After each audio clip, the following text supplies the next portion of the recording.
Hey guys, Jeff here from Joy of the Trade. Because everyone is so focused today and this week on IPOs with the massive DoorDash IPO and the Airbnb IPO, I thought it might be useful for you guys and interesting to learn a little bit about how the IPO process works, how the sausage is made, and maybe it'll help you understand what you're seeing when you see these big pops and what people are talking about. So, first of all, what you have to understand is that people issue stock. That is, companies issue stock, DoorDash issues stock, sell stock to the public, and Airbnb is selling stock in the public to raise capital. They want more equity. So that's obviously a given. They want to go bigger. They want to be big boys. But another reason, a secondary reason that people like to go public and like to have an IPO, because there's a whole lot of negatives for a corporation with being public as well. But they grin and bear it and they take the negative pill because it's worth it.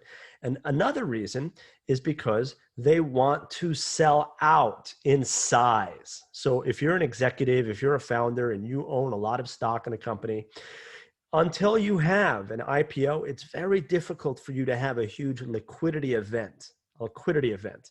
What does that mean? It means you sell a lot of stock in one shot and get cash.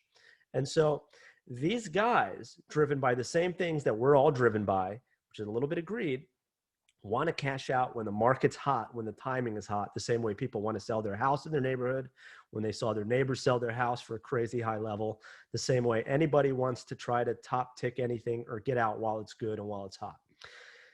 We're seeing these two massive IPOs here in December, and there's a reason we are. The reason is, and it probably would have happened in November, is that the market is so bullish this year, and especially for tech, and especially for growth companies, and especially for unicorns. And we've seen that with SPACs. We've seen the appetite for huge growth. We're in a greed regime right now in the market, in investing, in society in general. And so there is a sense of urgency for guys to get the deals done while the environment is like that. Because if we learned anything in 2020, the world can change on a dime. So you have to strike while the iron's hot. They would have done it in November, but we were having the election, and then we had the vaccine. So now they just want to get it done before the year's over because now is the time. So I gave you the motivation for why these guys want to go public. So then how do you have an IPO? What do you do? Well, you go and you hire an investment bank like Goldman Sachs, and you say to them, how much do you think we can get? How much do you think our company's worth? And how much do you think the street will pay for our business? And then Goldman has their little group of experts, and they're, they're on their computers and quantifying everything. And then random's the wrong word, very arbitrarily, this group of bankers comes up with a determination of the price for the stock. And they say it's worth this. Baked into that number is a satisfactory level for the cash out, a satisfactory level for the capital that they're looking to acquire to do new projects, et cetera. In the case of DoorDash today, it's $3 billion they're trying to raise, getting a valuation of $40 billion, which is pretty nice and rich. And Goldman says, okay, we're going to build a book.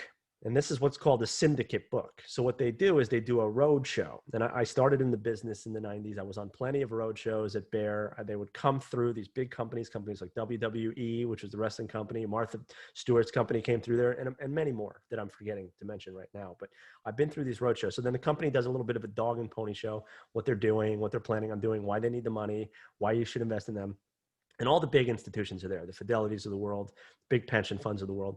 So these guys then are being asked to become what are called cornerstone investors. And these guys, as cornerstone investors, get a big chunk of stock at the IPO price, which is the price that the company is selling the stock at before it trades on the exchange. After that happens, after they come up with that arbitrary price, or they give you a range, really, they don't give you the exact number. They price it the morning of the market, of the trading day that it's going to trade. The big investors say, yep, I'm good for 500 million or 100 million or whatever it will be, depending on the size of the deal. And I will sign. And then the investment bank says, well, okay, but you have to sign a 6-month lockup. So what happens is they have to agree not to sell their shares onto the public market for 6 months. So that decreases the float of the amount of shares that can be sold, which means that the stock should be firm. There's not going to be an overwhelming amount of stock for sale. Okay, that's cool and all good, but it's dynamic. It's not a guaranteed amount of people or a guaranteed amount of capital for cornerstone investing. Which leads me to my next point. When you're looking to invest in these deals, a guy like me, when I used to run my syndicate book, would say, what is the quality of the book? When I'm asking what the quality of the book is, I'm trying to figure out how many institutions are signed up for that lockup and at size. So the higher the ratio of institutional investors committed, and even more importantly, cornerstone investors with a 6-month lockup in the stock, the better the deal is going to be and the more likely for a big post-market pop. Very important, because the size of the float matters. So when you're seeing these deals, and you're seeing these deals today, and you're seeing the deals this week, I want you to consider that we're in a hot market. There's good cornerstone investors because these are big unicorn companies, and a lot of guys want to own these businesses. And then there's what's called, the next question is, how many times oversubscribed is the deal? You might have heard that. And so they give you the ratio of the quality of the book. Anything less than 40% institutional is pretty terrible. And then they give you the oversubscription. 1 to 2 times oversubscribed at a certain price range is pretty terrible, especially in this market. 3 to 5 times interest on the amount of money they're trying to raise. So if they're trying to raise $3 billion, they have $12 billion of interest, is what you want to see at least. And if you get 10 times or north oversubscribed, you're going to have a hot deal. You're going to have a hot deal. So those are things to look for. Now, there is a caveat.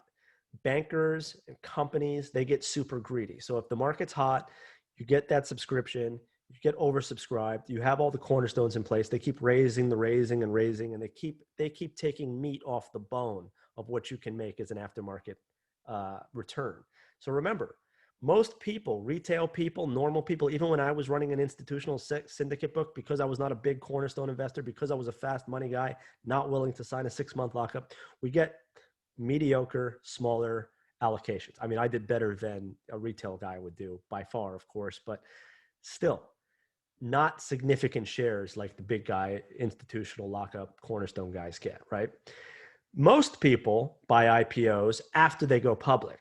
So you want to avoid companies that have really poor quality and low cornerstone institutions. We're not very oversubscribed. So there's a big amount of stock that can be sold instantaneously. Big amount of stock that can be sold instantly is a bad thing. You don't want that. And if they priced it high, and then they priced it even, if they give you a high range and they keep raising the range, and then they price it outside of that at a higher end, you also have a risk of having a bad return afterwards because the bankers got greedy at the last minute. And that is actually how the SPAC model even came into play, was a lot of people were like, it was actually like 2 really wide scenarios. Either the bankers left too much money on the table and priced it way too low and didn't get enough cornerstone, and the deal was bad, and the guys didn't make enough money, and then the stock went up later because they didn't price it properly. Or they get so greedy in a super hot market that the bankers make all the money, the business selling their stock makes all the money, and the mom and pop that buy the stock in the aftermarket are left holding the bag. So I just wanted to give you some things to consider out here in this IPO frenzied environment. I expect to see more IPOs. I expect people to be talking more about IPOs. And I thought you would want to know how the sausage is made. So stay tuned, guys, and I'll update the performance and we can talk about that stuff. If you have any questions, send me an email at jeff@joyofthetrade.com. Thank you. LFG.